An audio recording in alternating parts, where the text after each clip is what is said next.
یہاں تک فرمایا گیا کہ آپ نے ایک گناہ سے توبہ کی، پھر کہیں حالات ایسے ہو گئے کہ آپ اپنے نفس پر قابو نہ رکھ سکے، پھر گناہ صادر ہو گئے، پھر توبہ کرو،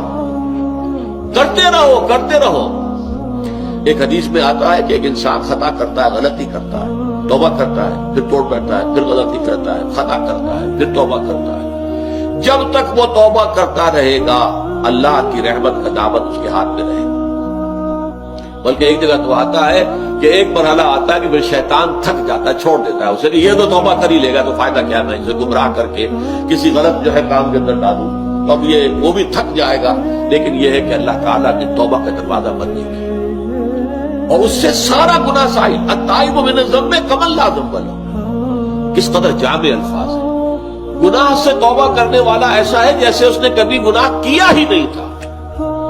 یہ نہیں ہے یلقا اسامہ جو ہے اب اس کی پاداش تو لگی رہے گی، وہ گناہ کے اثرات تو چلیں گے، نسل بعد نسل چلیں گے، نہیں، اللہ تعالیٰ صاف کر دے گا، واضح کر دے گا۔ بلکہ آگے آ رہا ہے اللہ تعالیٰ اس کی برائیوں کو بھلائیوں سے بدل دے گا۔